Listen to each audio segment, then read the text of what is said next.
I know that you've probably gone through this film 4 or 5 times now since the game was over. What's your biggest takeaway from what it is that you saw? Yeah, that's a good question because I'm lucky. You guys know my daughters love volleyball, and there's a old volleyball coach, Jim McLaughlin is his name, and I get to talk to him about volleyball, and he teaches me a lot about volleyball and just coaching in general. And he has this saying he likes to say, and he's a national championship coach at University of Washington, coach at Notre Dame. He says, "I see way better than I hear." Right? I see what you're doing on film. I see the way you play way better than the things that you're telling me. When I watch this film, guys, that's what I think about when it comes to the Chicago Bears. I hear all this stuff coming out of Haugh about how intense they are, how they're detail oriented. They're so happy their coaches are holding them to a higher standard. But when I turn the film on, I see way better than I hear. And I don't see that stuff, right? I see guys making a lot of mental mistakes. I see a lot of details not the way they're supposed to be. And it is week one. And there is a lot of improving that's going to come from a group and a unit and offense and defense that are going to learn new coaches, and the coaching staff is going to learn about their players. But that was my immediate reaction when I turned the film on, where there be a lineman not in the right place, double teams not working well.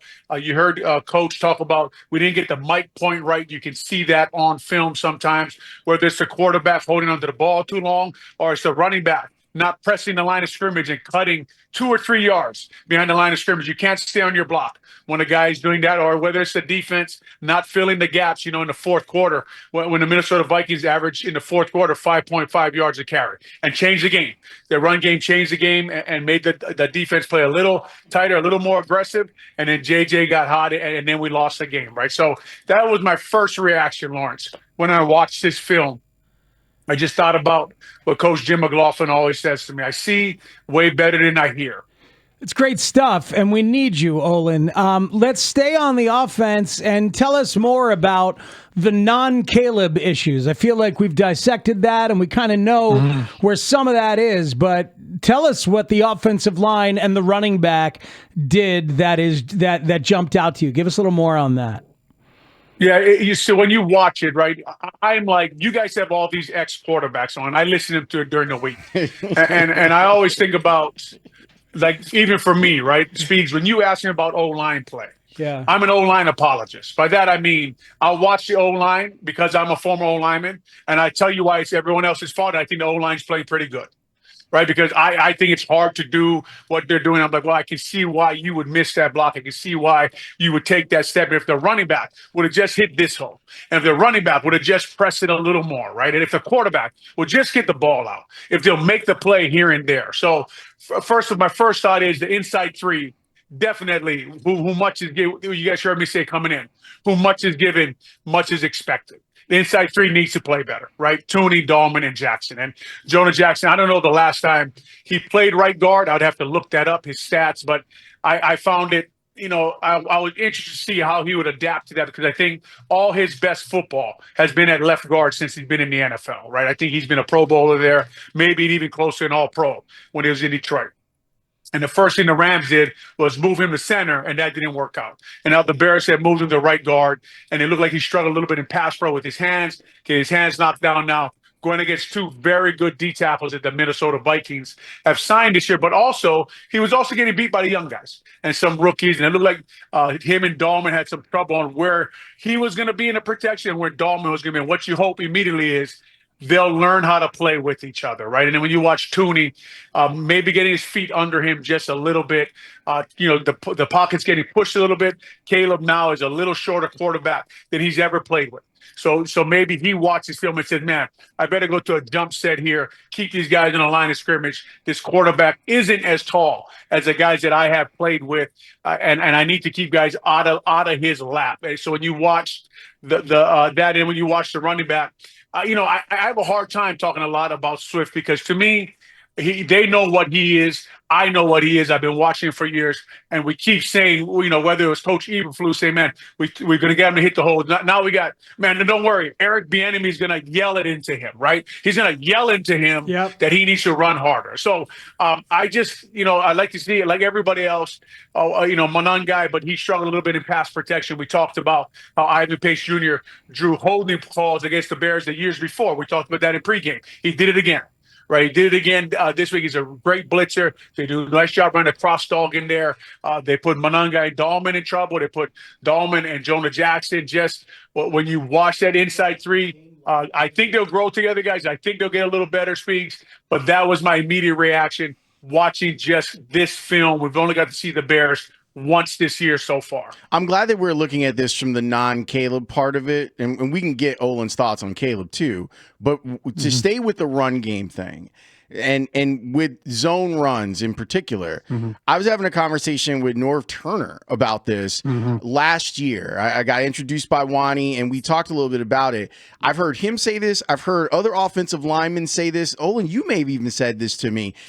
The running back's job on those plays, pay the coach and the O-line enough respect to get to the line of scrimmage before you make a decision on where it is that you're going. And there's sometimes when I watch DeAndre Swift, I feel like he's trying to determine where things are before the play develops. So how, for an older player now, like this is a guy that's played a lot of football in the NFL, can he change? Is it possible for him to understand that sometimes those plays are not him? There's a disrespect to the play a little bit if he doesn't kind of stick with the timing of it. Yeah, it's well said. And my first answer would be probably not, right? No, I mean, he was in Detroit and he was in Philadelphia, and now he's with the Bears. And, he kind of looks like a third down scat back guy to me, right? And he could prove me wrong, and that'd be great. But no, I would say probably not. But we talked about on the pregame show when you guys talked about the run game, and I think it's important for everyone to understand that the run game. I said Ben Johnson's run game is what I heard when he got here, right? Well, there's a guy named Hank Fraley who coaches O-line in Detroit. He's now the O-line run game coordinator, right? And there's Scotty Montgomery, who was the running backs coach, assistant head coach last year for the Detroit Lions, and then there's Dan Campbell, who understands the run game as a tight end. The run game is everyone works together, and you hear Coach Ben Johnson saying, me and Coach Bieniemy talked about we got to get a little more carries to Monangai, right? So this run game now, guys, I think they're growing into it. They're starting to learn each other. Coach Dan Roshar, what they all want to become, what they're best at. They remember this is the first game that Joe Thuney played. This is the first game they all played together up there up front. The run game is everybody working together, right? Everybody on the same page.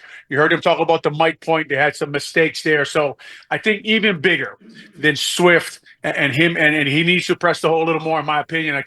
Again, I'm an offensive lineman. I'm going to give you a reason why the O-line wasn't at fault, right? I'll give you a reason why it was hard on everybody. So I'll tell you right now, though, to me, when I watch the film, Lawrence, the biggest problem is them deciding what they are, gap scheme, outside zone. They toss the ball to get the linebackers to run and try to run mid-zone.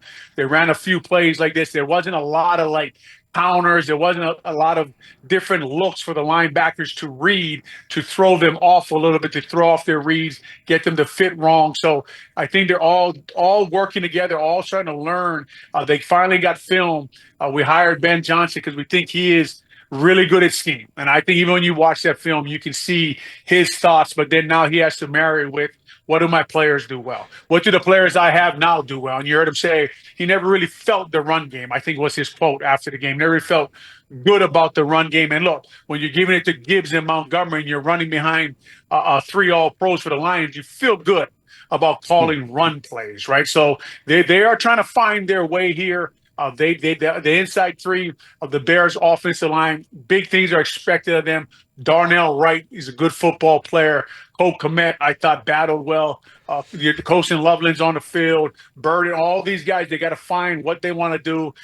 When I see DJ Moore at running back, all I think to myself is that means you don't have a running back. You know what I mean? Like if I see you handing the ball to DJ Moore, my first thought is, Okay, now you don't. Like, you're just trying to find someone to give it to that you feel good about him running the ball and he can make a big play for you. So the Bears, I think, are going through a lot of this, like starting to learn what they are, what they can become, and I think that what would hit us hard with all the hope we had, and you can't blame us, man. We've all seen a lot of losing around here for a while. I think what hit us hard is how far away this Bears team is, and you got to give them maybe 8 to 10 weeks, like we talked about on the pregame show, to really judge what they are. So that's even with the run game? That's what I was wondering, Olin. Like, what's a fair amount of time to give them to adjust schematically and personnel-wise to what they have and what they do well in the run game? You know, one thing I learned when I got done playing, right, and then I started coaching, and I had all these great sayings, I had all these great plans, and I went into my first, I know this is Little League, obviously not NFL like these guys are doing, and coach some high school football, and sometimes you feel great about the things you're saying, and we're going to be tough, and we're going to be physical, and this is who we are. And then you play your first game, you get hit in the mouth, and you realize, man, this stuff really doesn't work, right? It takes you a while to grow into your team, and sometimes it shocks you and you're surprised. And I think that's some of the Bears they really believed in the plan and what they believed in and who were they going to give the ball to, and they believed that was going to work, Speeds and Lawrence. And I think now, you hear Coach Johnson saying, man, like, I got to call a better game. Like, well, man, the first thing I think when I hear that, leader. Right, there's a leader right there. He walked into it and said, look, I need to get better at calling plays, scheming guys up, getting guys in the right spot. And what he's saying to you is, we're just now learning we're not only learning about the players, right? He's learning about what Coach Bieniemy likes to call in certain situations, and his little different way he teaches the running back to run outside zone and inside zone and all the plays that he likes. And then there's Dan Roshaw, right? It's the first time they've all worked together. And these things are bigger factors than people think they are. And that's why I sat in the background for a long time when people like Ben Johnson's bringing the run game. And I thought to myself, I swear all he brought was the wide receiver coach. Right, like all he brought was Anton Randall and an assistant quarterback coach. So all he brought was pass concepts, right? And so Hank Fraley stayed in Detroit and got a run game coordinator. Dan Campbell gave him run game coordinator title. What does that tell you? He handles the run game. So that was their run game. Obviously, Ben Johnson has something to do it, but they're all together there. And now the coaches here need to learn what they all like together, what their details are, and then what running back runs that best and get that all together. But guys, the best thing in the world in football is to have film of what you are and what you want and what they're doing wrong and to coach it up, and everyone to look at themselves and say, man, we need to do this better. And I talked about in the post game right after the game. Maybe finally the players all realize that this ain't Matt Eberflus's fault. So much pre-snap ugliness on offense, so much pre-snap motion in this offense. How different is the ask on the road as opposed to at home? And does that help them at all to go silent on the road and not be able to do some of the stuff they were trying to do early on here at home? Yeah, we'll see. We know that there's a lot of, they call that dummy cadence, right? Some teams have a color, and when they say the color, like say yellow. When I say yellow, we're not going to snap the ball. So yellow 80, yellow 80. Said, you're just trying to get the defense to show you what they want to do, what play you want to get into. And it seemed like Caleb was doing a lot of that. And the offensive linemen, for whatever reason, they were just jumping off sides, or the cadence had no rhythm to it. DJ Moore one time was just a lot of it to watch, right? And there were a lot of penalties out there. With the silent count, it's just a little harder, right? Now you're a step behind, like Aiden Hutchinson getting off the ball. You're going to be a step behind a guy who's a good football player anyway. They're going to come in there, the Lions fans, and of course with Ben Johnson back, they want to win that game. It's going to be extraordinarily loud out there. So it's going to provide a whole set of different circumstances. If you're struggling communicating and getting a mic point and getting everybody on the same page at home, well, you are going to struggle on the road, communicating, making the mic point, getting everybody on the same page. We all know we got to go to get the blocks, to get what we got to get. So this Bears offense, Speaks and Lawrence, huge challenge this week, man. With what I see on film, with where they are in this offense, in this system, in the communication and understanding each other, and getting the ball early, and the receivers knowing where the quarterback wants them, and the quarterbacks knowing what the receivers want, the O-line knowing who to block on each play. Looks like a big challenge to me in Detroit this week. Oh, what did you see Minnesota do on offense late in the third and all through the fourth quarter that jump-started their quarterback and their offense overall?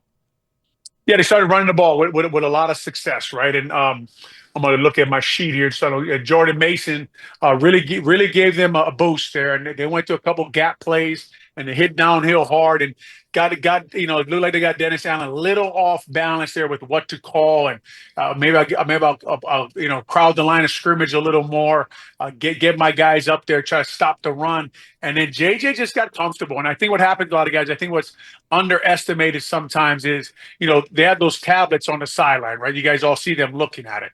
And they're seeing the plays and they're getting a little more comfortable. And that's why you get worried about letting guys hang around and letting them just kind of hang in the game, because eventually, like you saw, the momentum can change. Somebody get comfortable. You know when it really started, Lawrence? When you watch the film? Remember when Thielen dropped the ball on 3rd and 2? Yes. Yes, that was a great throw by JJ. And when he threw that, it was like, oh, man, he's starting to see it. Right, he's trying to see the open guy now. The ball came out fast, and then he hit Justin Jefferson on that out route while he had a defender in his face. Right, the left tackle who got beat all game, the backup left tackle school got beat all game by the Bears. He got beat again. Guy in his face. He stepped into it and threw an out route to Justin Jefferson, and that's when I thought to myself, guys, oh man. Here we go, right? And then the touchdown, the Bears are running a cross dog, and for whatever reason, dropping Montez Sweat into coverage. And then it reminded me, guys, when Aaron Jones found Noah Sewell, one-on-one, and they hit that touchdown, did you guys have a flashback? I was wondering where did Aaron Jones do that before? Right? And I went back and I kept checking the Minnesota plays. It was Green Bay opening week 2023. He beat TJ Edwards on an angle route for a touchdown. You guys remember that? Yes, now I do. Absolutely. Yeah, and when I saw it, I was like, why do I remember him beating a linebacker one-on-one and saying to myself, why in the hell is a linebacker one-on-one with Aaron Jones, right? But a beautiful design there with the guy coming across Brisker's face and holding him just for a second. And JJ, and it looked like they were talking about on that play, maybe at halftime on the sideline. And guys, Kevin O'Connell's very good, man. He's very good, and I think he got the better of Dennis Allen in the fourth quarter. But it started with the run game. It started up front. They started moving guys, started leaning on them. All the guys they brought in Will Fries this year. They drafted Donovan Jackson. They got Ryan Kelly over from the Indianapolis Colts, and they were coming downhill at the Bears and working their play action off of those looks. And they just started moving the ball and having success. And like I talked about with those tablets, you get a little more comfortable, a little more coaching points.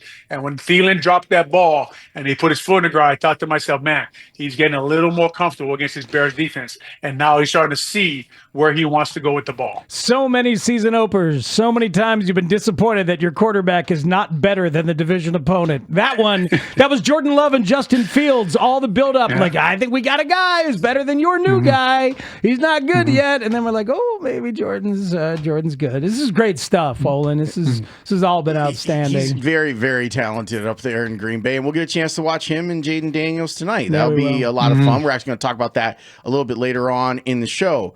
On defense, what did the Bears do well, and what did they struggle with? Man, for 3 quarters, right? They were lights out. Right? They played really good with 3 really good football players out, right? Jalen Johnson, maybe the best player on our defense, right? And just, Tyler Gordon and just TJ Edwards is, they're very good. So they did really good job of taking advantage of the left tackle. And Dial got after JJ for a while, and they shut down the run and the pick 6, man. I mean, I was already smoking my victory cigar. I think I might have cursed the Bears, right? I celebrated a little too early. I'm getting old, That's not in your character at all. No, yeah, man, it's not. But I haven't won in a long time, so I don't really know how to handle myself anymore. When I see us get up, and great play by Wright there, an all-out blitz, and reading that, and then it's just when the defense played good, and then at the end, man, and whether it's you wore out and you're on the field too long, and they just couldn't get that run stopped and get JJ off the field. And Kevin O'Connell was slowly putting his game plan together of how he wanted to attack and get his quarterback comfortable. And then things just started clicking for them. The momentum swang one way, and our offense couldn't get the ball and put points on the board, whether it be missed field goals or penalties or whatever it was in that game. And it really is. I hate to say this, but too bad, because for 3 quarters the defense was lights out. They were lights out, and then for 3 drives, they just couldn't stop them. And JJ got hot, and their plays started to hit, and they started to find guys like Noah Sewell one-on-one, and their run game, man, even that zone read that he called and JJ scored on. I mean, it was a great play call, right? It was a great play call. They got the alignment they wanted.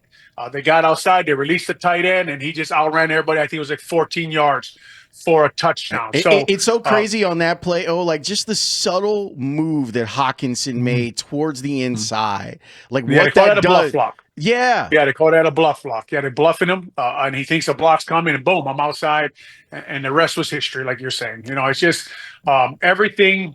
The plan started to work. The quarterback started to see things a little better. Biggest thing for me though was, and don't count on my math. Please ask Chat GPT. But I did a little math on the 4th quarter, and I did a math on all their runs. I even added in the runs on their last drive. That was only 1, 1, and 3, I think. But they averaged 5.5 yards a carry in the 4th quarter. They ran the ball, guys, 13 times, right? And they just finally the dam broke.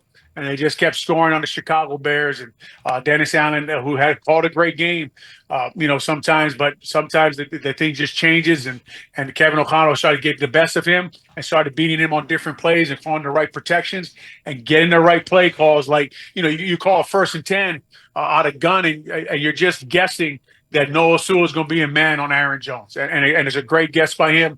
And obviously it's not a guess. He does a lot of film work. He does a lot of studying, and he knows what's going to be called in that situation. In a terrible season for the Rams last year, they did start Jonah Jackson at right guard at one point last year. So he was bad everywhere for them last year. It's a big gamble. Yeah. It's a big gamble by Johnson.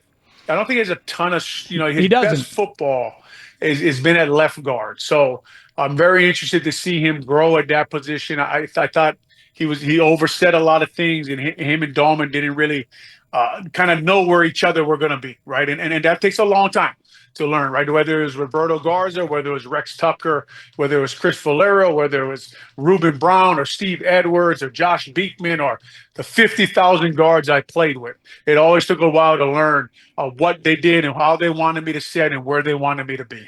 Oh, you're the best. Thanks, man. Appreciate it, guys.